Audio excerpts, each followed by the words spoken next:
Okay. Yay. So today, do you snore? What about your spouse or maybe even your children? Snoring is a frequently viewed kind of as a petty annoyance, or you might even think it's cute in a little one. However, snoring is much more than noise, and snoring can indicate some health complications, including sleep apnea, which is a much more serious condition where the sleeping person stops breathing. And sometimes these sleep stoppages can have some serious health implications and can lead to issues like dental caries or cavities, gum disease, heart problems, stroke, restless legs, high blood pressure, Alzheimer's, diabetes, and more. And in children, that adorable little skull has been associated with learning and behavioral disorders, including ADHD, and they will invariably end up with crooked teeth and long faces. Now, in the next few minutes, we're going to talk about snoring and how it can be like an alarm that you can't ignore. And we're going to cover why it happens, how it affects you and your family, and some simple solutions that just might help you catch those precious Zzzs. Now, I'm here in the bedroom.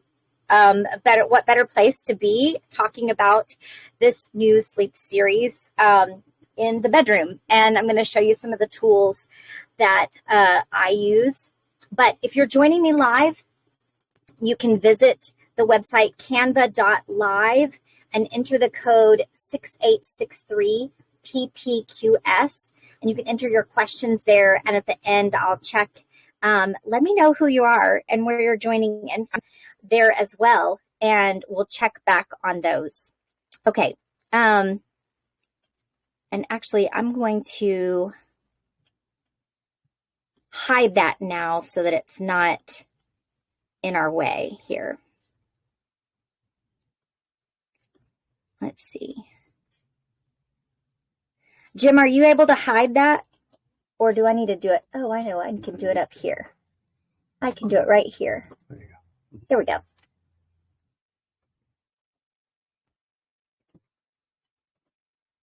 Now, let me try to find my cursor again. Okay. Bear with me here. Okay. All right. Awesome. So let's move on. If you haven't met me before, my name is Amy Miller, and I am a wellness advocate. I'm a Buteyko restorative breathing and nervous system retraining clinician as well that helps mom of children with special needs return to joy by simplifying their everyday lives so that they can spend time making memories with their family instead of worrying over all the things. And we do this using our signature 3 life essentials method via our breathing and our nervous system retraining systems. And this is our 7-week sleep series on Mondays to experience life more fully, more abundantly, and bonus if we can do it naturally, right? Now, I have a gift for those of you who are joining me live, which is Myotape. I'll be sharing more about this in a bit.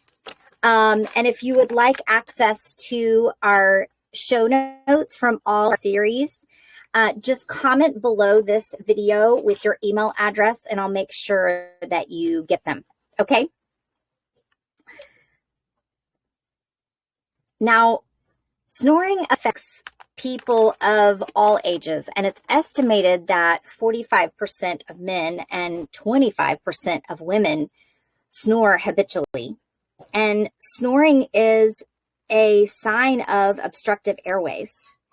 And it occurs when a large volume of air is passing through a narrow space, causing turbulence in the soft palate, in the nose, or the back of the throat, which in turn then causes those tissues to vibrate.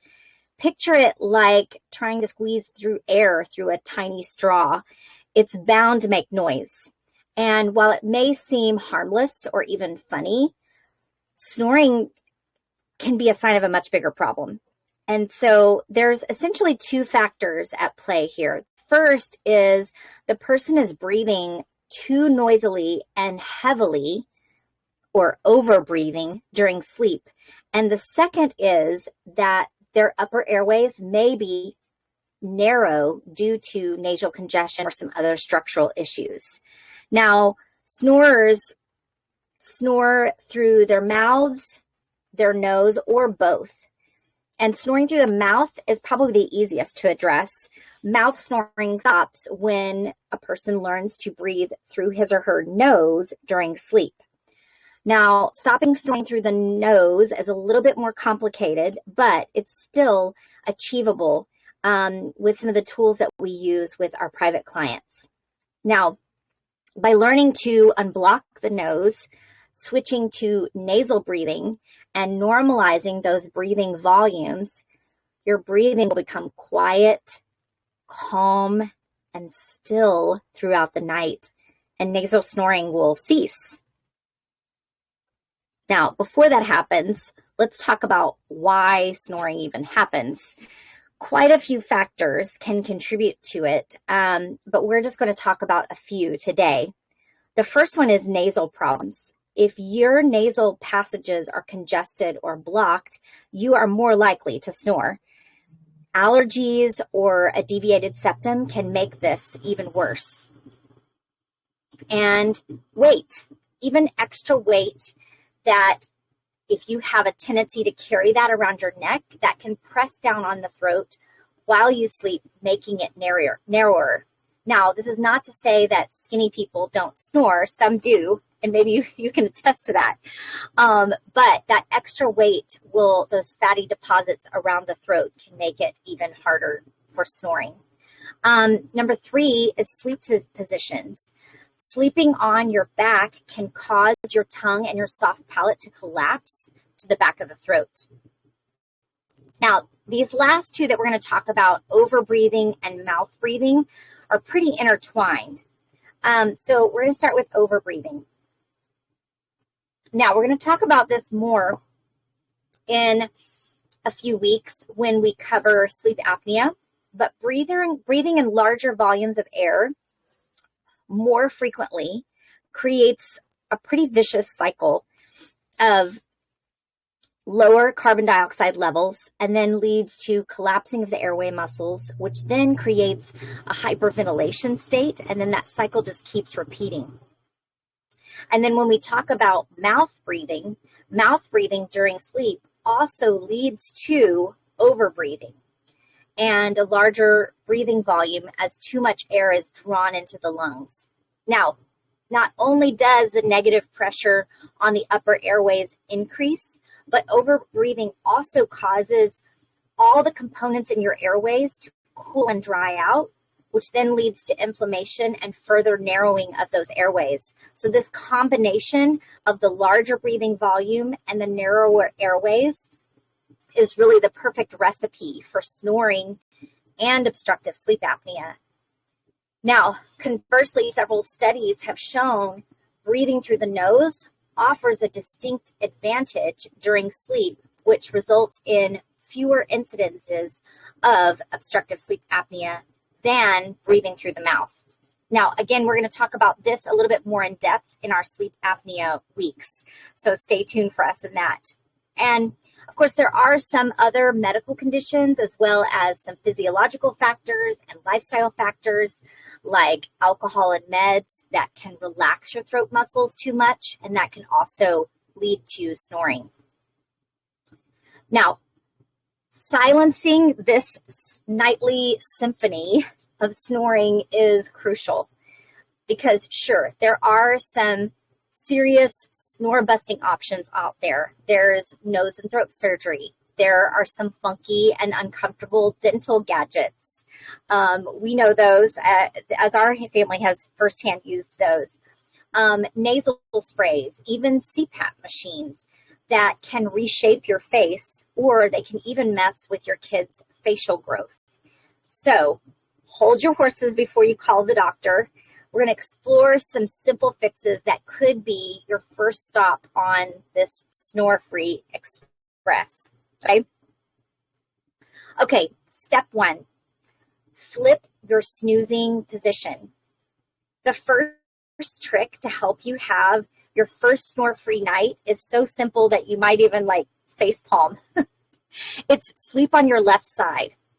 Now, particularly your left side, because that positions your heart in a way that increases ventilation in the body. Personally, I like to grab a big body pillow for some snuggle support. Now, if you're like my husband, Jim, and you keep ending up on your back without realizing it, then here's a quirky hack. You can stitch a tennis ball to the back of a pajama top to make the back sleeping a no-go zone. Okay? All right, step number 2 is to shed some pounds. Dropping even just a smidge of weight, especially if you have a tendency to carry it around the neck, can trim up your throat and hush that snore symphony. All right, step 3 is dodge the booze and snooze potions. Some of these sneaky culprits can make your throat muscles loose, which means they're going to vibrate like a violin string. So steer clear of these, especially before going to bed. And if you use some of these, I'll direct you to my blog post that I have a little bit more about some other things that you can use instead. Okay, step 4 is address the nasal congestion. If you have allergies or cold, you can try using a nasal decongestant or a nasal strip to keep your passages open at night. Our personal favorite decongestant is a trio of lemon, lavender, and peppermint essential oils, or our Caries capsules. One handy trick that Myotape clients use is a nasal unblocking exercise to also reduce that congestion. All right, step 5, drink up. Guzzling down plenty of fluids will help keep the tissues in your nose and your soft palate hydrated so that they don't act like a fly trap. Seriously, they can become more sticky if you are not hydrated. Now, step 6, master the art of good sleep hygiene. Now, I'm not going to spend a whole lot of time on this because we have visited this in the past, in a past blog post and a past video, but you want to hit the pillow with purpose by crafting a predictable evening pattern, a routine that's well established. You want to aim for that sweet spot of 7 to 9 hours of sleep each night, consistency being key in the times in bed and waking up. You know, using tools like a great sleep mask and your body pillow and the temperature and the blocking out shades and, you know, wearing your blue blocking glasses at sundown. You can check my previous blog post out for tips on becoming a better sleep ninja, and I will post that below. All right. Step 7, retrain your breathing habits and address the root of the snoring problem. Now, the cheapest and the most efficient way to stop breathing through your mouth at night is by using Myotape. I showed this to you at the beginning, and Myotape safely and gently brings the lips together to help ensure that you're breathing through your nose. Now, it can be worn by adults, teenagers, children up to 4 years old and up. It comes in small, medium, and large sizes. There's even an option for those with beards. So parents feel more comfortable with this because you're not taping the mouth closed. There's an opening here for the mouth where you can still breathe or talk as needed.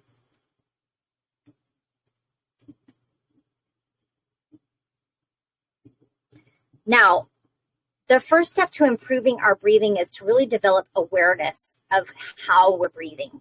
So I want you to ask yourself a few questions, and you can screenshot this here to kind of look at this, but this is a quick breath test. But think about, are you breathing right now with your nose or your mouth? Are you breathing with your chest muscles or your diaphragm? Begin to watch the folks around you, and you may be surprised about how many are walking around with their mouth open. Ineffective breathing can cause all of these symptoms, and all of them can disappear as you learn to restore your breathing to a healthy pattern. So if you're looking at these questions and you've answered yes to any of them, you can gain significant benefits from joining our Buteyko Restorative Breathing Clinic. And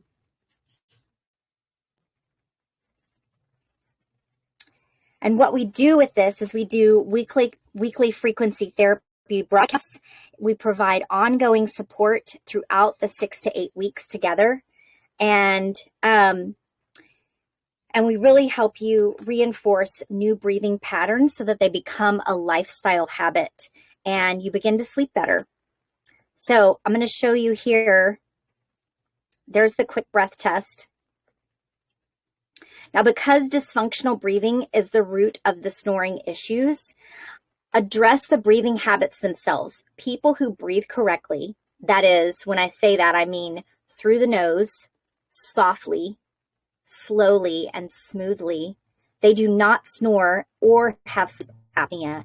And that's why improving your breathing during the day helps you breathe and sleep better at night, usually from the very first night. So here you can see many of our success stories from those who are using our wellness tools to address some of their snoring related sleep challenges. And to sum all of this up, snoring might seem like just an annoying habit, but it can affect your health and your well-being. And by understanding why it happens and taking some simple steps, you can reduce or even stop snoring. And this will not only help you, but it will also help everyone around you to get a better night's sleep, and it will help you during the day. So I really appreciate you guys joining me for our first in this sleep series. You can see next week we'll be back with that deep breath as part of your anxiety and stress relating to your sleep. And so I will see you back here next Monday. If you would like text reminders of our next wellness talk, you can scan the QR code on your screen, or you can text the words Summer Talks to 832-509-5093. Now, I really love being here with you guys to help you and your family simplify your life with just 3 life essentials. You are worth the investment. Thank you guys for joining me. We'll see you next week. Bye-bye.